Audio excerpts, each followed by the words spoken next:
चलिए जानते हैं आज की देश और दुनिया की सिलेक्टेड काम की और महत्वपूर्ण 50 बड़ी खबरों को सिर्फ 10 मिनट में। पर अभी तक आपने इस वीडियो को लाइक नहीं किया तो लाइक कर दीजिए। प्रधानमंत्री नरेंद्र मोदी सहित सभी भाजपा सांसद स्थापना दिवस पर भगवा टोपी पहनकर पहुंचेंगे संसद। तेल की बढ़ती कीमतों पर नहीं लग रहा ब्रेक। पेट्रोल डीजल के दामों में फिर 80 पैसे का हुआ इजाफा। 15 दिन में 9 रुपए 20 पैसे प्रति लीटर महंगा हो गया पेट्रोल डीजल की कीमतों को लेकर लोकसभा में हुआ हंगामा। 12 बजे तक स्थगित हुई सदन की कार्यवाही। संसदीय दल की बैठक में बोली कांग्रेस अध्यक्ष सोनिया गांधी। कहा पार्टी का फिर से मजबूत होना लोकतंत्र और समाज के लिए जरूरी। पीएम मोदी ने सांसदों को दिए निर्देश। कहा भाजपा स्थापना दिवस से लेकर 20 अप्रैल तक करे केंद्र की योजनाओं का प्रचार प्रसार। यूक्रेन से भारत लौटे छात्रों को केंद्र सरकार ने दी बड़ी राहत। 121 करोड़ रुपए का लोन माफ करेगी सरकार। केंद्र सरकार ने खाद्य तेल तिलहन की जमाखोरी रोकने के लिए शुरू किया गया नया अभियान। नियम तोड़ने वालों के खिलाफ होगी कड़ी कार्रवाई। राष्ट्रीय समुद्र दिवस पर पीएम ने शेयर की कई तस्वीरें। कहा 8 साल में बदल गई भारतीय बंदरगाहों की कहानी। पाक सेना ने पीएम इमरान खान के दावे का किया खंडन। कहा सरकार गिराने में अमेरिका का हाथ नहीं। देश भर में बीजेपी 7 से 20 अप्रैल तक चलेगी सामाजिक न्याय पखवाड़ा। दलित पिछड़ों और वंचित समाज को पार्टी से जोड़ने की कवायद होगी तेज। तेल के बढ़ते दामों पर लोकसभा में सरकार ने दी सफाई। केंद्रीय मंत्री हरदीप पुरी ने कहा यूएस और यूके के तुलना में मात्र 5% बढ़े दाम। दिल्ली में पीएम मोदी और अमित शाह से मिले उत्तराखंड के सीएम पुष्कर सिंह धामी। हिम प्रहरी योजना के लिए केंद्र से मांगा सहयोग। केंद्रीय कर्मचारियों के लिए महंगाई भत्ता बढ़ने के बाद अब पीएफ ब्याज पर राहत की खबर जारी हुई। सामान्य भविष्य निधि की नई ब्याज दरें। पाकिस्तान सुप्रीम कोर्ट ने तलब की नेशनल असेंबली में हुई कार्यवाही की रिकॉर्डिंग। पीएम इमरान खान को बताया चोर। ब्रिटेन के प्रधानमंत्री बोरिस जॉनसन जल्द करेंगे भारत दौरा। द्विपक्षीय संबंधों को बढ़ावा देने को लेकर करेंगे चर्चा। कश्मीर पर्यटन विभाग ने जारी किए आंकड़े। कहा बीते 10 साल में पहली बार मार्च के महीने में कश्मीर घाटी में 1,08,000 पर्यटक पहुंचे। पीएनबी के ग्राहकों को लगा बड़ा झटका। बैंक ने सेविंग्स अकाउंट पर घटाई ब्याज दर। 2 महीने में दूसरी बार की कटौती। पाकिस्तान के पीएम इमरान खान पर बरसे पाकिस्तान मुस्लिम लीग के नेता शहबाज शरीफ। बोले संसद में तोड़ा गया संविधान। हम गद्दार हैं तो सबूत सामने लाएं। रोजाना बढ़ती पेट्रोल डीजल की कीमतों पर बोली बीजेपी सांसद सुब्रमण्यम स्वामी। कहा देश में तेल की रोज बढ़ती कीमतें पैदा कर रही विद्रोह जैसे हालत। राज्यसभा में लाउड स्पीकर विवाद पर बोली सांसद रूपा गांगुली। कहा धार्मिक गतिविधि दूसरे को परेशान करने के लिए नहीं हो सकती। बढ़ती महंगाई पर राज्यसभा में विपक्ष ने जताई चिंता। सरकार से की चर्चा की मांग। राष्ट्रीय स्वयंसेवक संघ के प्रमुख मोहन भागवत ने कश्मीरी पंडितों को वापसी का दिया आश्वासन। देश में बीते 24 घंटों में कोरोना के 1,208 मरीज हुए ठीक। अब एक्टिव केसों की संख्या 12,054। बीते दिन में संक्रमण के 795 नए मामले आए सामने। डीआरडीओ ने रक्षा क्षेत्र में बदली भारत की तस्वीर। जापान, कतर और इराक समेत 42 देश हुए भारतीय हथियारों के मुरीद। सूचना एवं प्रसारण मंत्रालय ने लिया बड़ा एक्शन। 22 यूट्यूब चैनलों के साथ 3 ट्विटर, 1 फेसबुक और 1 न्यूज वेबसाइट की ब्लॉक। कांग्रेस सांसद दीपेंद्र हुड्डा ने संसद में उठाया चंडीगढ़ का मसला। कहा चंडीगढ़ हरियाणा का है और हमेशा रहेगा। केंद्रीय मंत्री अनुराग ठाकुर ने कांग्रेस पर बोला हमला। कहा कांग्रेस को गांधी परिवार के बाहर कुछ दिखता ही नहीं। राज्यसभा में स्वास्थ्य मंत्री डॉक्टर भारती प्रवीण पवार ने दी जानकारी। कहा देश में अब तक 85% पात्र लोगों में लगी वैक्सीन। अब कोटक महिंद्रा बैंक में भी खुला सकेंगे पेंशन खाता। सरकार ने पेंशन डिसबर्स करने की दी मंजूरी। गुजरात में आम आदमी पार्टी को लगा बड़ा झटका। केजरीवाल के लौटते ही बीजेपी में शामिल हो गए कई नेता। राजस्थान के दौसा में डॉक्टर की आत्महत्या का केस पहुंचा सुप्रीम कोर्ट। देश भर के डॉक्टरों की सुरक्षा के लिए नीति बनाने की मांग। कर्नाटक में सरकारी कर्मचारियों के आए अच्छे दिन। महंगाई भत्ते में हुई बढ़ोतरी। जाने कितनी हुई नई दरें। यूपी के सीएम योगी आदित्यनाथ ने गोरखपुर में लगाया जनता दरबार। सुनी लोगों की समस्याएं। गौशाला के दिए निर्देश। शिवसेना नेता संजय राउत पर ईडी की बड़ी कार्रवाई। पात्रा चावल भूमि घोटाले में 1034 करोड़ की संपत्ति कुर्क।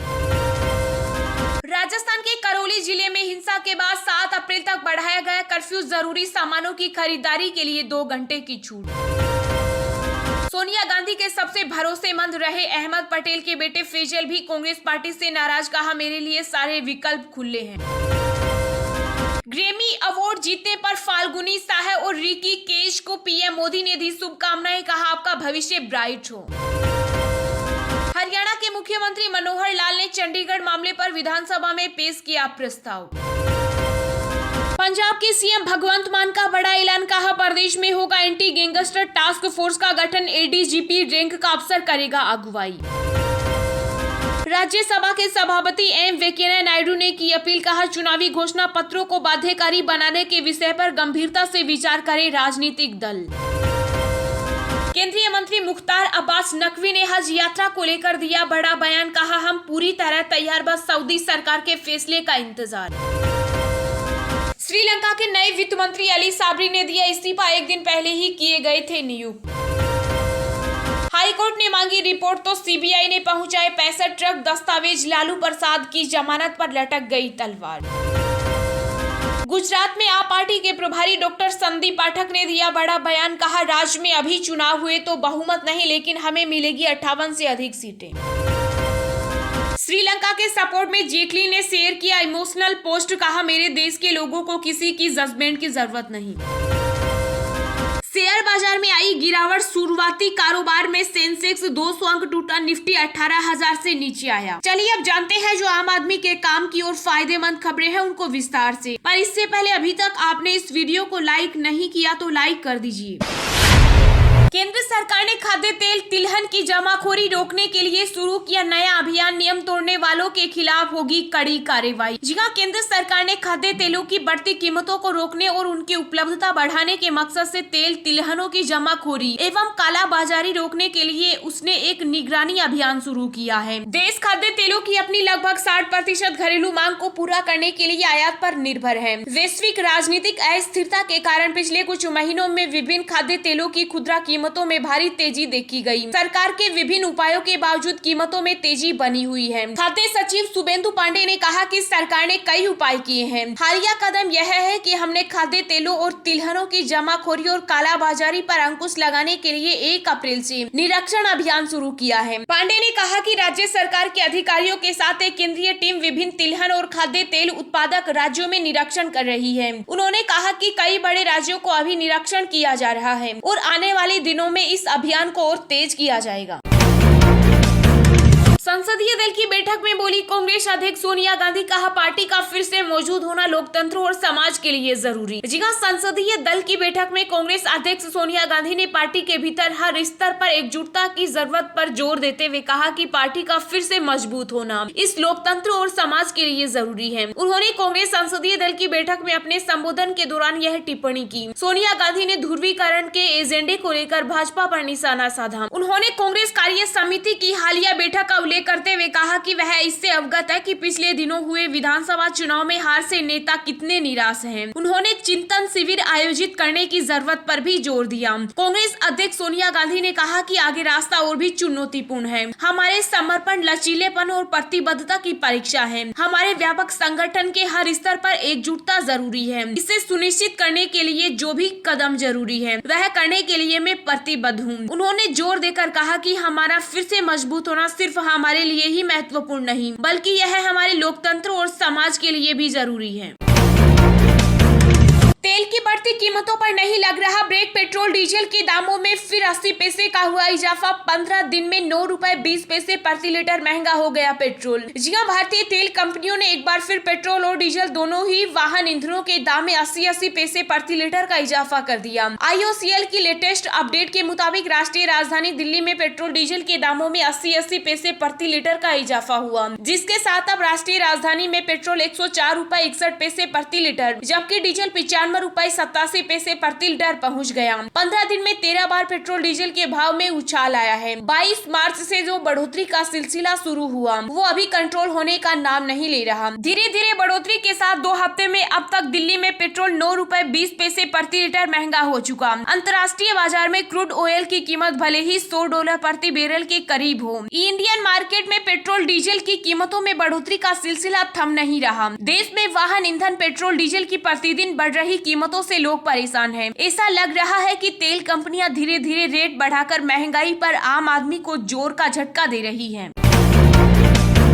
राष्ट्रीय समुद्र दिवस पर पीएम ने शेयर की कई तस्वीरें, कहा 8 साल में बदल गई भारतीय बंदरगाहों की कहानी। जी हां, पीएम मोदी ने ट्वीट कर राष्ट्रीय समुद्री दिवस की बधाई देते हुए कहा कि राष्ट्रीय समुद्री दिवस पर हम अपने गौरवशाली समुद्री इतिहास को याद करते हैं और भारत के आर्थिक विकास के लिए समुद्री क्षेत्र के महत्व पर प्रकाश डालते हैं। पिछले 8 वर्षों में हमारे समुद्री क्षेत्र में नई ऊंचाइयों को छुआ है और व्यापार और वाणिज्यिक गतिविधियों को बढ़ावा देने में योगदान दिया। भारत सरकार ने बंदरगाह के नेतृत्व वाले विकास पर ध्यान केंद्रित किया, जिसमें बंदरगाह क्षमता का विस्तार और मौजूदा प्रणालियों को और भी अधिक कुशल बनाना शामिल है। भारतीय उत्पादों को नए बाजारों तक पहुंच सुनिश्चित करने के लिए जल मार्गों का उपयोग किया जा रहा है। पीएम मोदी ने कहा कि जबकि हम आर्थिक प्रगति के लिए समृद्धि क्षेत्र का लाभ उठा रहे हैं और एक आत्मनिर्भर भारत का निर्माण कर रहे हैं, हम समुद्री परिस्थितिकी तंत्र और विविधता को सुनिश्चित करने के लिए पर्याप्त देखभाल भी कर रही है, जिस पर भारत को गर्व है। इस मौके पर पीएम मोदी ने कुछ फोटोज भी शेयर किए। हर साल इस दिवस की एक थीम होती है। इसका मकसद दुनिया भर के महाद्वीपों के बीच सुरक्षित और पर्यावरण के अनुकूल वाणिज्य का समर्थन करना है।